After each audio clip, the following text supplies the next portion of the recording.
And at 16, J.J. Spaun reaches the last of the, quote, short holes. 222 today. Likes to see that ball fall a little left to right. This one might have been just a little too much. Ho-ho! Right of center. That much. My goodness, that shot tracer was a little misleading, but he's going to have a perfect putt straight up the hill. For the outright lead, J.J. Spaun puts a 2 on the card here at 16, and J.J. Spaun jumps to 3 under par, first there in the championship. Some 46 feet. Bunkers everywhere. Players can just see the top of the flagstick from the tee. And look at this. Will it hold on? This is all lie dependent. If it's decent, he can just flip the ball on the green, let it release to the hole. Yeah, that's not too bad. Leaves an uphill putt from there. Nice place to putt from, up the hill. A little movement to the right. Yeah, beautifully done.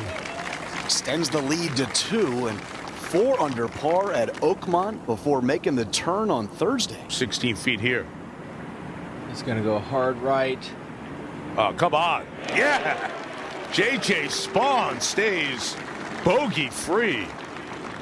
Seen a couple of really good saves the last hour from Spaun. Likes to hit the fade up the left center, cutting back. This is perfect. That's a great sign. Got it. Welcome, Taylor Pendrith. The nerve there, finds a fairway. Today or anytime. J.J. Spaun, couple of parts to start. Yeah, the only tree on the golf course is right to the left here. And that was a beautiful shaped shot there. A little cut. You got to avoid these bunkers on both sides. Unmistakable image of the church pews on the left. It's really the coolest looking hole out here, isn't it? Beautiful view from behind it there, down the hill. Should fit his shot shape well. Hit a little bleeder off those left side and have a chance to get home in 2 if he can find the fairway here. Church pews on the left. Looks like a good one. Splitting them so far. This is one of those kind of semi-blind tee shots here. Really important to find this fairway. Not using driver, many of the players here. And you're seeing that ball run a lot farther too, aren't you, Terry? Avoid the divot.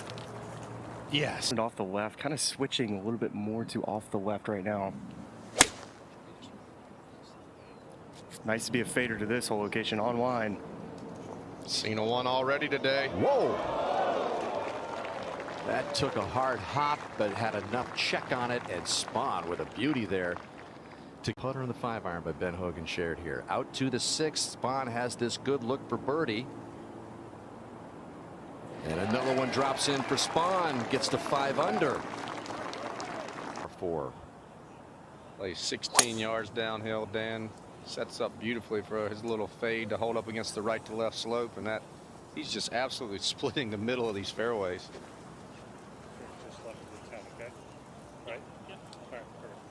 Ooh, almost hit that ball. Yep.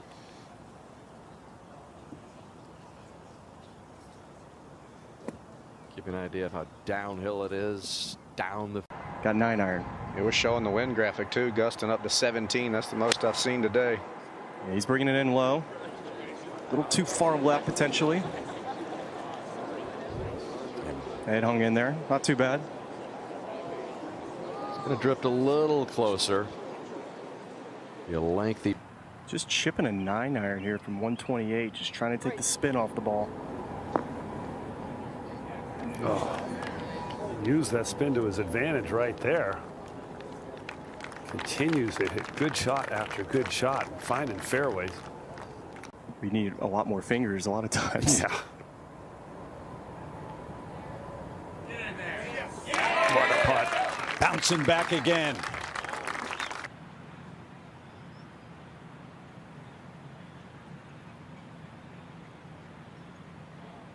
That is just so good. So well judged. He's flushing the putter, Smiley. Sure is. Got 2 good chances, looks at birdie on.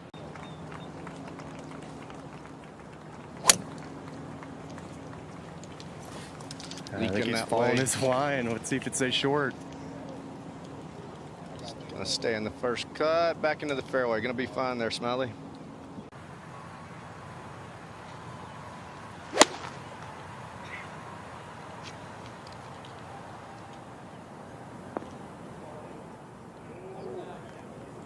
Really nice play there. Maybe flew it a few yards further than he wanted to, but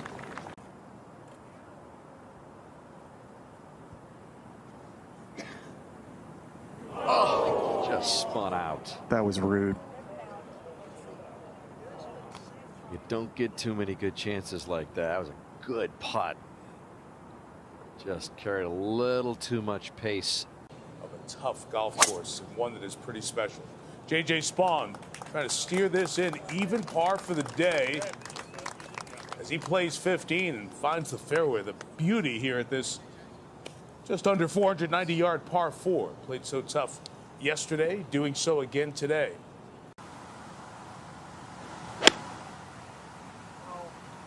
Fanned it out to the right.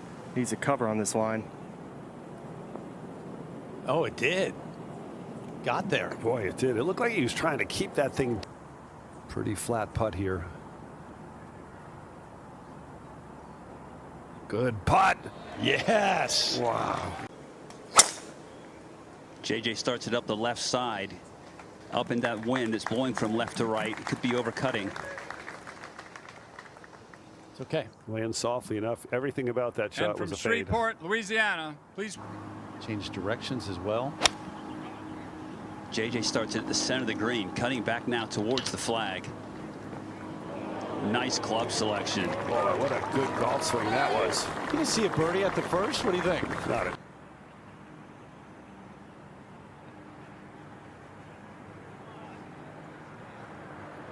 We got one. Got it there. Been 7 years since there were no birdies on a particular hole at the U.S. Open. when switching back into the player's face here, they don't have the option to go over the last bunker now, so it's all about positioning off this tee. That's exactly right, and that's why JJ took 3-wood. The wind is really picking up out here, and as you say, kids, it is hurting in their face. And the green size to the original size. JJ flatting it down. It's on a good line. Really well judged there, Bones. It's going to spin back into the first cut, but it's a good leave.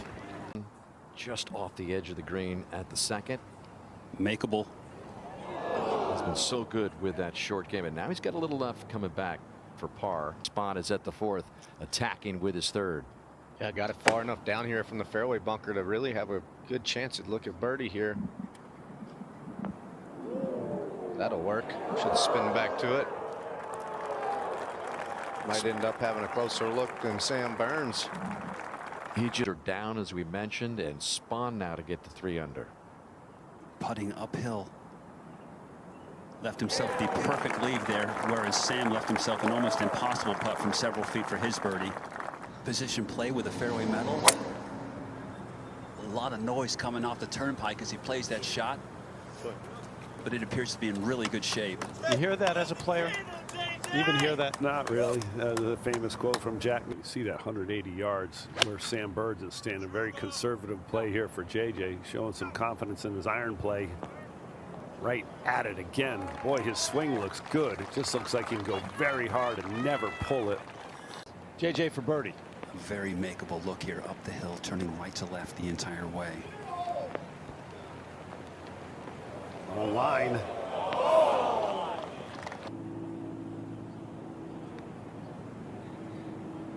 It's carrying good speed there. Is it going to get up? Yeah. You stud.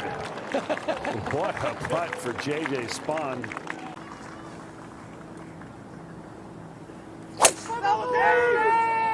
JJ also hitting a high cut. Right center of the fairway as well. Fitting it in there. And pretty much side by side out there. This drawing in. Yeah. He's just one bounce to the left. It sounded like that was a little bit more on the bottom of the club, but right on line. Clipped it beautifully. Just right of it.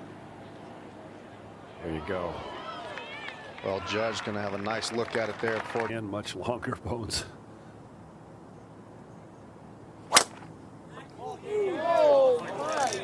Beautiful tee shot up the left center.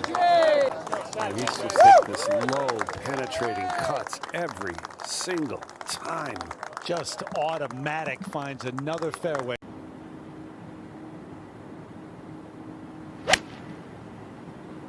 Boy, this is a beautiful looking shot.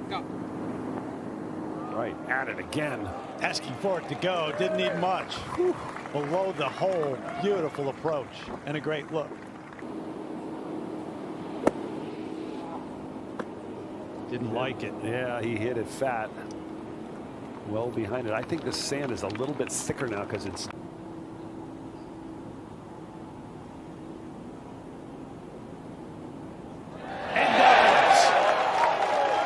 You kidding me?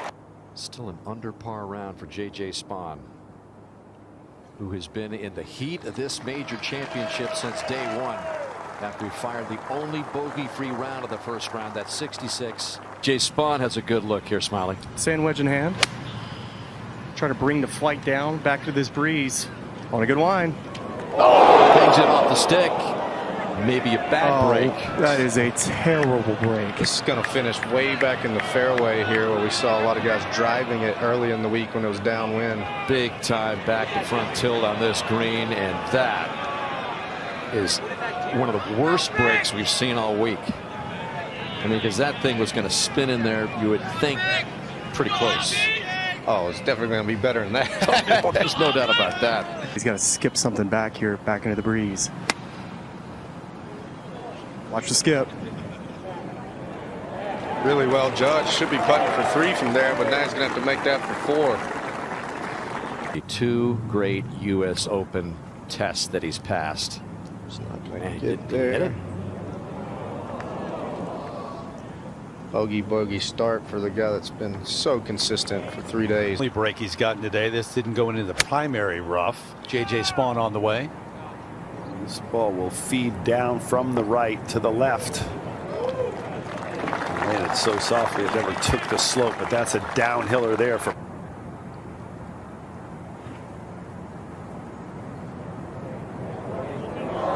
The speed's not quite right with the putter either. Not much has gone right for him today. Second for Spaun at the 6. Just been an all-out fight for him today. Needs something to turn this around. That'd be a miss hit off that tee, but put another tester on him, Dan, to try to get something going here. He's getting an attitude check that he's probably never seen before. Can he get this in for par? Oh, bogeys keep piling up for JJ. Really unfortunate. Not all of it has been his fault. So the days you don't feel like anything is going to go your way.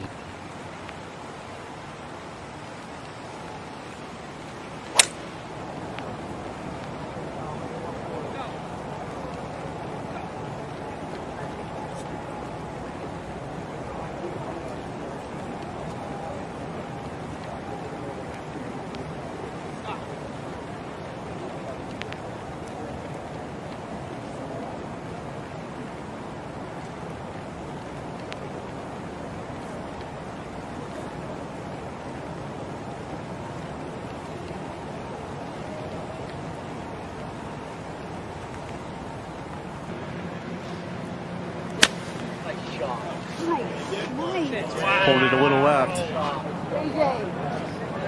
And short, just crawls onto the surface. It's going to be a quick putt down to that. See how quick this putt is. Look at there, he just barely touched it, Dan.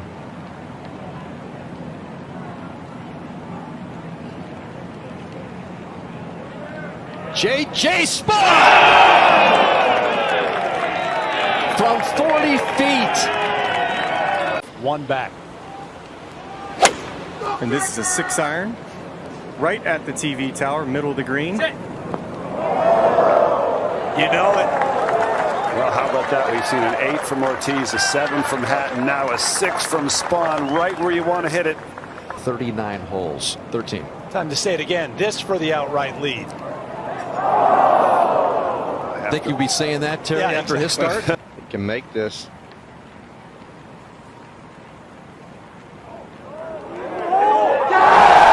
This is developing into one of the craziest U.S. Open stories. It looked, it sounded good from the start. Just right up the sweet spot. Looks like a putt coming in there.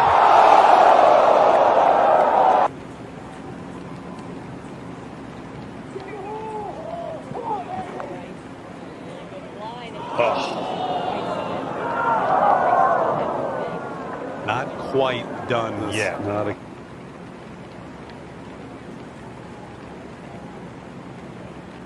J.J. Spaun, the leader, by himself with one to play at the U.S. Open.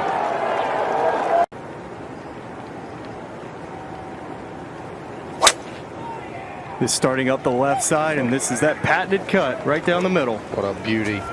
Two awesome drives on 17 and 18 for him. Right lie, right pin. Started to the left and let it bleed. This is 6-iron up the left side of the green. Almost where Robert Mack Need to make it. 2 putts.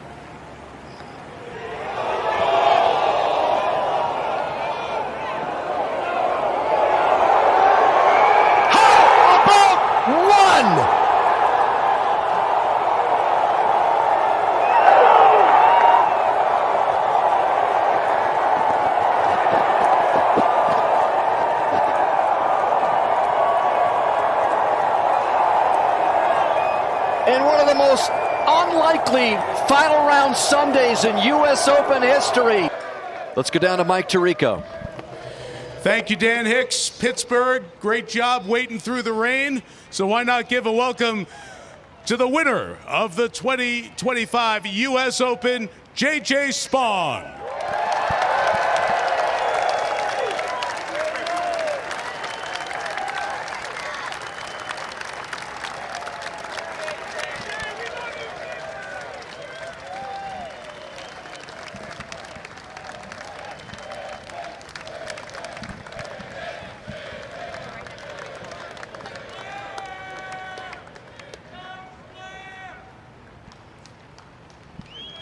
As JJ makes his way over, we'll start the trophy ceremony right now with the CEO of the United States Golf Association. Please welcome Mr. Mike Wan. Thank you, Mike. 10,202 athletes tried to get to Oakmont. They came from 50 states and 80 countries. They wanted one of the 156 tee times this week. But only one, JJ, gets to lift that trophy at the end of it all. We want to thank Western Pennsylvania, Terry Tinsdale, Oakmont leadership, John Lynch, and the entire group that brought us out here. 4,100 volunteers. Thank you, Oakmont. And I learned a new term. I learned a new term in my life. I now know what a yinzer is. And we had 200,000 of the craziest yinzers I've ever seen. I know, Western PA, you tried to throw 13 inches of rain in 10 weeks at us, wettest in Allegheny County history. You can't screw with Oakmont. We have got the greatest grounds crew in the world, and that's why we decided to give our E.J. Marshall platter to the head superintendent of Oakmont, Mike McCormick. Do the honors, Kevin.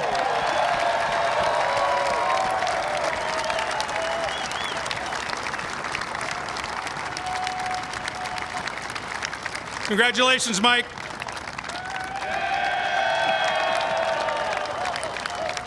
Every one of these athletes know that it takes a team to get here. There's a lot of people helping them to this final stage, but only one of those teammates gets to walk every step, every swing, every buried lie this week. And that's why we at the USGA recognize our winning caddy. And this year's USGA Caddy Trust Award goes to JJ's caddy, Mark Cairns. Courtney?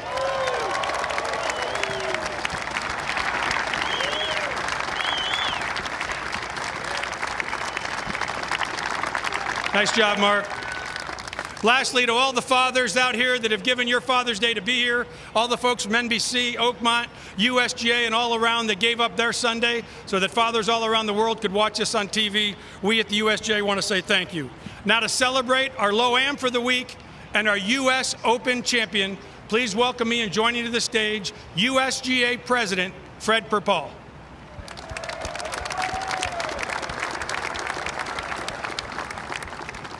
Thank you, Mike.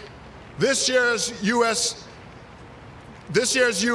Open field included 15 amateurs, one who made the cut. With a score of 295, the silver medal for the low amateur goes to Justin Hastings of the Cayman Islands.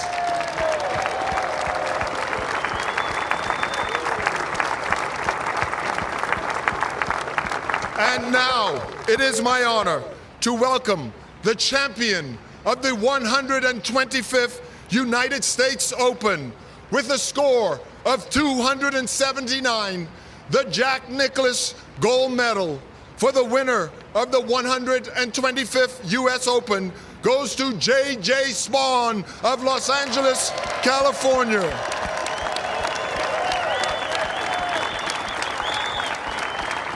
We are thrilled to present the historic U.S. Open trophy given annually to our champion.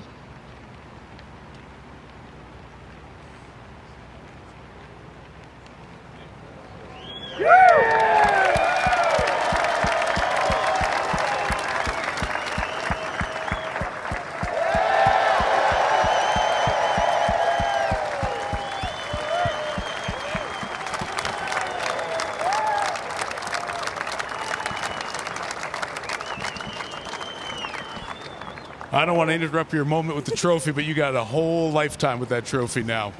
Let's go through the day. That was a heck of a day. Have you ever had a round start with that many bad breaks, hitting the flagstick with a great shot at 2, hitting a rake on the 3rd? How'd you keep your composure when you started making 5-5s? I don't think I did keep my composure, honestly, with all the breaks I was getting. I was trying to just dig deep, hit some good shots coming in. But honestly, the delay, the weather delay we had was very kind of just changed the whole vibe for the day. Similar thing happened to me at the Players. So this time I kind of leaned on that whole experience where I came back after the delay at the Players and I just, kept pushing and I did that today and bounced back and fought really hard on the back nine. Some amazing shots. Let's talk about 2 of them. First, the drive on 17. Give me your mindset when you got up there and what you were thinking as you were watching that ball peel in there.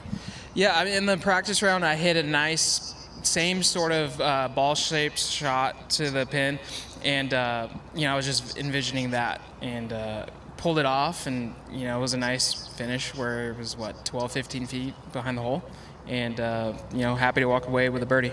And on this 18th green, Victor ends up giving you a perfect teach. It's something to look at. And tell me what you were thinking as you got over the putt and what you were watching as it went into the hole. Yeah, it was nice to get a little teach from Victor. When I hit it, I thought it was a little short, but it was right on the line that I was going for. And then about 8 feet out, it was just looking really good. And I kind of went up to the left and down the fall line, and it was just going right at the hole. And it's just one of those moments in major championships where, that's kind of what happens to seal the deal, and fortunately it was my time. In your mid-30s, you've kind of worked your way through to this point, came so close to the Players, I'm sure learned a lot and leaned on that. What's it like to have this thing in your hands, something I'm sure you've dreamed of often in your golf career? Totally. I never thought I would be here, holding this trophy. I mean, I've always had aspirations and dreams, but like I said, a few months ago, I never knew what my ceiling was. I never knew how good I could be, but I'm just proud that I've been resilient in my career and pushed through a lot of things and just trying to be the best golfer I can be. And, I'm happy to display that today at Oakmont. One of the best things about the U.S. Open the last half century, it ends on Father's Day. Emerson and Violet are right over there. Dad holding the U.S. Open trophy, waving at them. What's it like to have them here today? Yeah, it's a dream weekend scenario, Father's Day. To have my 2 kids here is just awesome, and it's a cherry on top to a wonderful week. U.S. Open champion, major champion for life, J.J. Spaun. Congratulations. Thank you. Ladies and gentlemen, your 2025 U.S. Open champion from California, J.J. Spaun.